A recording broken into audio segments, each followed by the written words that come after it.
At 3 a.m., Vnukovo International Airport.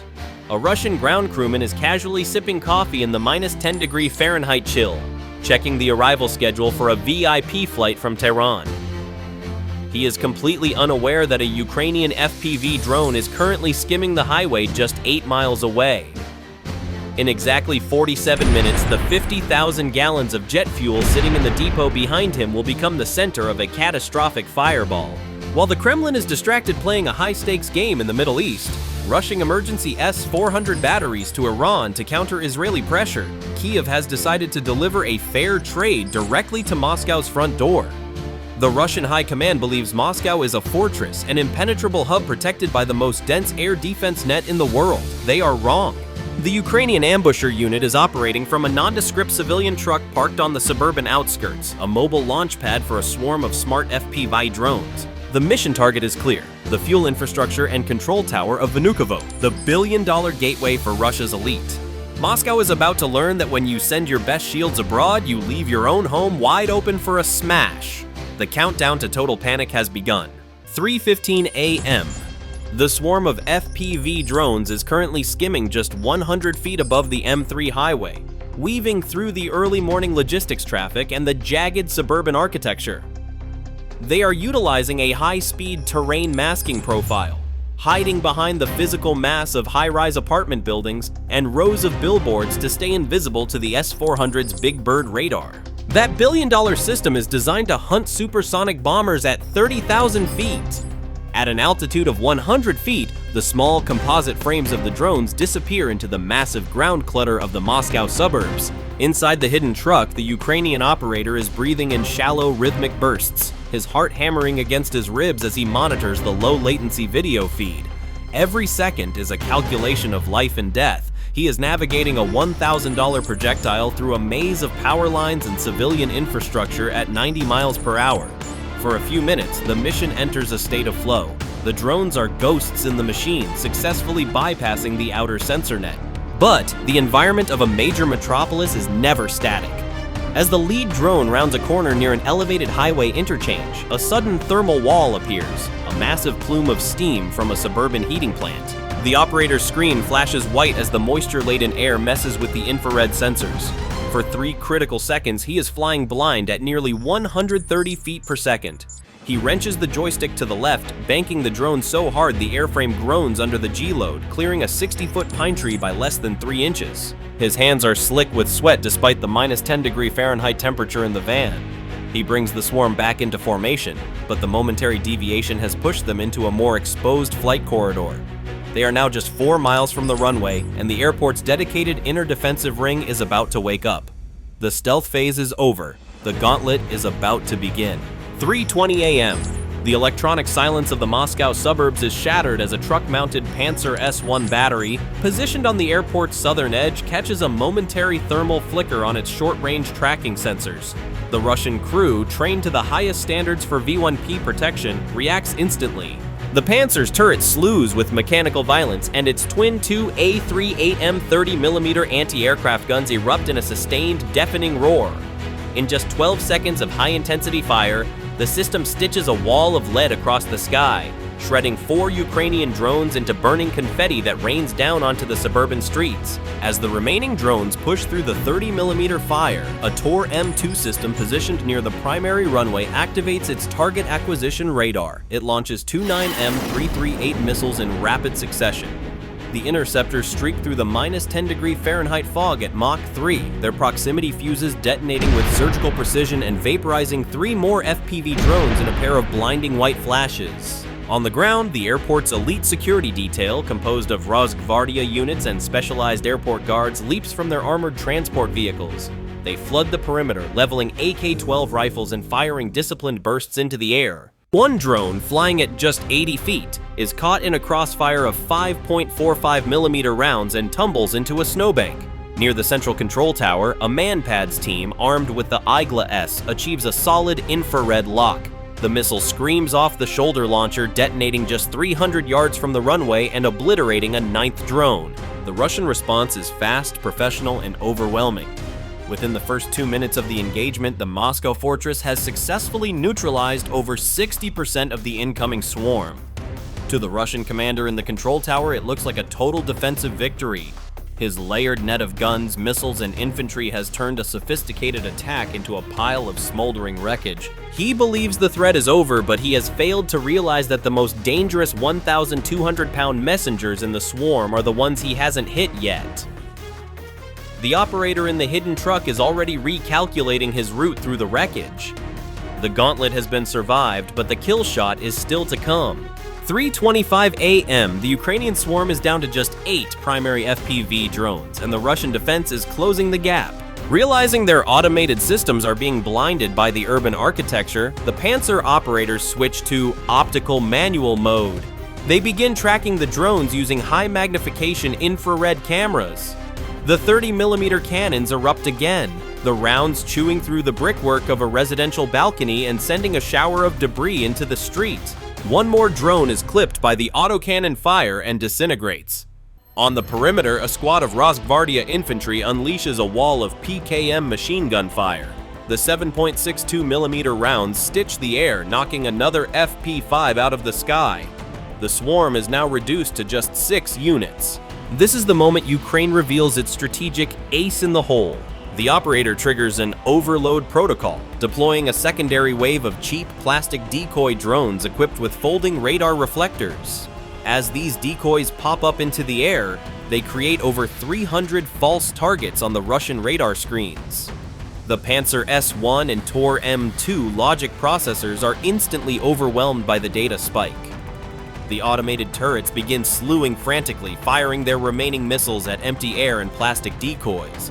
In this 15-second window of total electronic confusion, the 3 primary strike drones scream toward the airport tarmac at 90 miles per hour. One drone, acting as a tactical sacrifice, dives directly into the Pantsir S1's primary radar antenna array. Its small warhead detonates upon impact, not destroying the entire vehicle but blinding the local defense net for 20 critical seconds.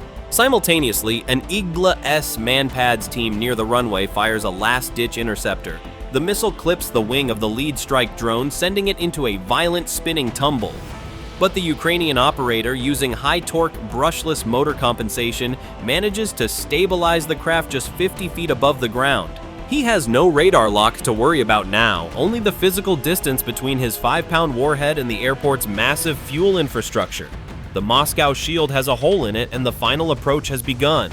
3:30 a.m. The final FPV drone, its composite frame scorched and its rotors screaming, is less than 200 yards from the primary fuel storage tanks at Vnukovo International Airport. With their primary tracking radar blinded by the previous drone strike, the Russian defense crews are in a state of absolute panic.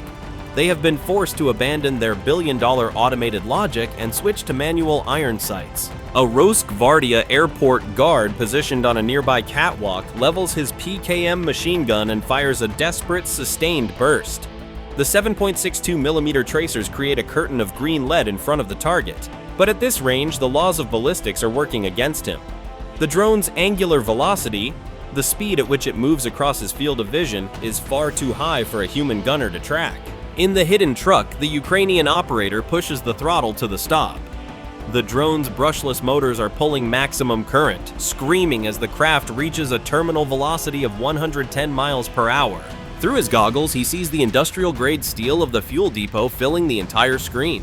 A 30mm tracer round from the distant, manually operated Pantsir S1 skips off the tarmac just feet below the drone, the ricochet illuminating the frozen ground in a momentary flash of sparks. The Russian crewmen at the depot realize the inevitable.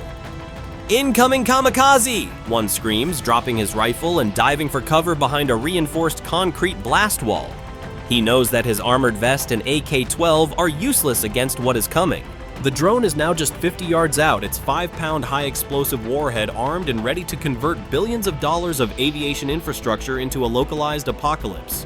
The Moscow fortress has failed its final test. The math of the ambush is about to reach its explosive conclusion.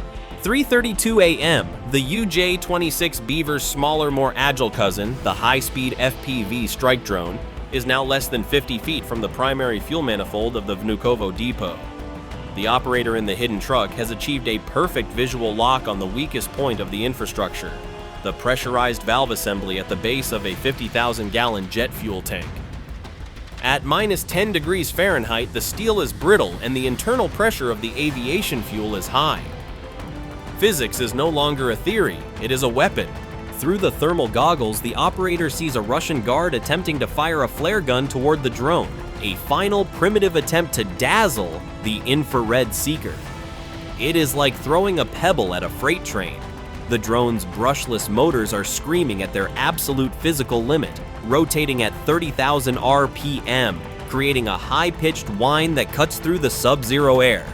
The operator's thumb makes one final microscopic correction to the joystick, banking the drone into a 15-degree pitch-down angle to ensure the 5-pound warhead strikes the valve head-on.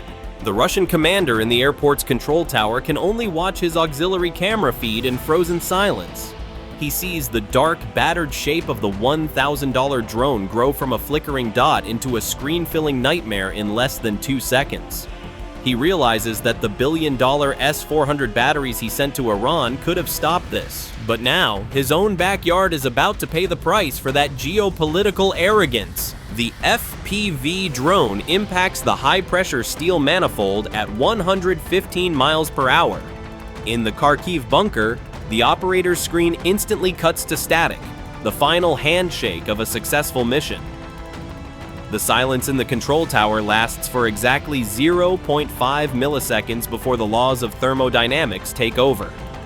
The Moscow fortress has been breached. The math is settled, the only thing left is the fire. At exactly 3:34 a.m., the 5-pound high-explosive warhead on the lead FPV drone impacts the central fuel manifold at Vnukovo International Airport, initiating a masterclass in sympathetic detonation. The shaped charge punches through the high-pressure steel valve at 115 miles per hour, sending a jet of molten copper traveling at 25,000 feet per second into the heart of a 50,000-gallon jet fuel tank. In the sub-zero cold, the pressurized aviation fuel instantly vaporizes into a massive aerosol cloud before igniting into a 500-foot fireball that turns the Moscow night into a blinding 5,000-degree Fahrenheit noon. The resulting overpressure wave treats the airport's elite infrastructure like a house of cards. A 30-pound force per square inch shockwave, 6 times the pressure needed to collapse a human lung, screams across the tarmac, shattering every reinforced glass window in the terminal and shredding the primary radar assembly on top of the control tower. The heat is so intense that the fire suppression systems are overwhelmed in seconds, their pipes melting before they can even deploy. Nearby, a multi-million-dollar VIP aircraft is caught in the thermal bloom. Its composite wings liquefy and ignite, adding thousands of gallons of toxic fuel to the growing inferno. The strategic fallout of this $1,000 strike is a nightmare for the Russian high command. For months, the Kremlin has been projecting power in the Middle East, sending its best S-400 batteries and elite advisors to Tehran to challenge Western interests. Ukraine has just turned that global pivot into a local liability. By piercing the heart of the capital's VIP hub, Kiev has forced Moscow into an impossible dilemma. They must either leave their elite's backyard vulnerable or pull critical air defense resources back from Iran to protect their own airports. Every Pantsir S, one battery diverted back to Moscow is one less shield for Russia's interests abroad. If you were the operator, where would you hide your launch truck for the next mission? In a crowded parking garage or a nondescript residential alley? Let us know in the comments below. Russia sent the S-400 to Iran, but Ukraine sent the fire to Moscow. Bye for now.